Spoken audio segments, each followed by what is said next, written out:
ஜெபத்தின் மேன்மை காணச் செய்வீர். ஜெபமே ஜீவன், ஜெபம் ஜெயம், ஜீவியத்திற்கு இதுவே சட்டம். ஜெபமே ஜீவன், ஜெபம் ஜெயம், ஜீவியத்திற்கு இதுவே சட்டம். ஊக்கத்துடனே ஓர் முகமாய் வாக்குத்தத்தத்தை பற்றிக் கொண்டு நோக்கத்தை எல்லாம் நேர்மையாக்கி கேட்கும்படி கிருபை செய்யும். ஜெபமே ஜீவன், ஜெபம் ஜெயம், ஜீவியத்திற்கு இதுவே சட்டம்.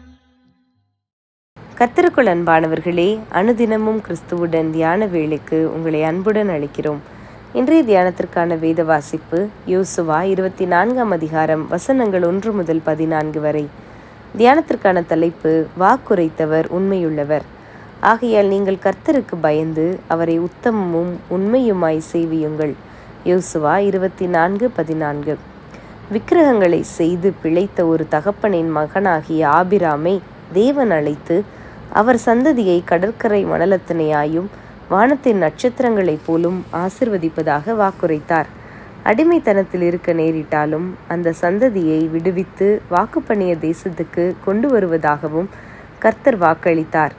அதுபோலவே கர்த்தர் செய்தும் முடித்தார். வனாந்திரத்திலே 40 வருடங்கள் அவர்கள் அலைந்து திரிந்தாலும், பலவித எதிர்ப்புகளை சந்தித்தாலும், பலவித யுத்தங்களுக்கு உட்பட்டாலும், இறுதியில் வாக்கு பண்ணிய தேசத்தை அவர்கள் சுதந்தரித்து கொண்டார்கள். யோசுவா காலேபோடு கூட எகிப்திலிருந்து புறப்பட்டவர்களின் 2ஆம் சந்ததி வாக்கு பண்ணிய கானானுக்குள் பிரவேசித்தார்கள். இஸ்ரவேலர் பண்படுத்தாத தேசத்தையும் கட்டாத பட்டணத்தையும் கர்த்தர் அவர்களுக்கு கொடுத்தார் என்றும், அவர்கள் நடாத திராட்சை தோட்டத்தின் பலன்களையும் ஒலிவ மரத்தின் பலன்களையும் அவர்கள் புசிக்கிறார்கள் என்றும் அவர்களுக்கு நினைவுபடுத்திய யோசுவா, ஆகவே தேவனுக்கு உண்மையாயிருங்கள், அந்நிய தேவர்களை சேவிக்க நாடாதீர்கள், தேவனை மாத்திரமே முழு உள்ளத்தோடு தேடுங்கள் என்றும் நல்ல ஆலோசனையை மக்களுக்கு வழங்கினார். ஆம், தேவன் வாக்குரைத்தவர், அவர் உண்மையுள்ளவர். பொய் சொல்ல அவர் மனுஷனும் அல்ல, மனம் மாற மனு புத்திரனும் அல்ல. அவர் சொன்னதை செய்யாமல் இருப்பாரோ? ஆகவே இந்த வாக்கு மாறாத தேவனை நாம் நமது நம்பிக்கையாக கொண்டிருந்தால் அவருக்குள் நிலைத்திருக்க ஜாக்கிரதையாயிருப்போமாக. இஸ்ரவேலுக்காக யுத்தம் பண்ணியவர் இன்று நமக்காகவும் யுத்தம் பண்ண வல்லவராயிருக்கிறார். அவருடைய வாக்குகள் யாவும் இன்று கிறிஸ்துவுக்குள் நமக்கு ஆம் என்றும் ஆமேன் என்றும் இருக்கிறது. நமது பலவீனங்களை குறித்து பரிதபிக்க கூடாத பிரதான ஆசாரியர் நமக்கிராமல், எல்லா விதத்திலும் நம்மை போல சோதிக்கப்பட்டும் பாவமில்லாதவராய் இருக்கிற பிரதான ஆசாரியரே நமக்கிருக்கிறார். ஆகையால் நம் தைரியத்தோடு கிருபாசன தண்டையிலே சேர கடவோம். வாக்குரைத்த இந்த தேவனை நாம் இன்று பற்றியிருக்கிறோமா? இருந்தால் என்னதான் நேரிட்டாலும் நாம் சோர்ந்து போக தேவையில்லை.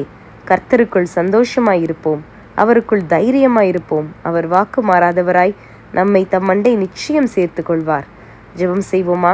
அன்பின் ஆண்டவரே, வானமும் பூமியும் ஒழிந்து போனாலும் ஒழிந்து போகாத வல்லமையுள்ளதும் எங்களுக்கு வாழ்வை தருகிறதுமான தேவ வார்த்தைகளுக்காக உம்மை துதிக்கிறோம். ஆமேன்.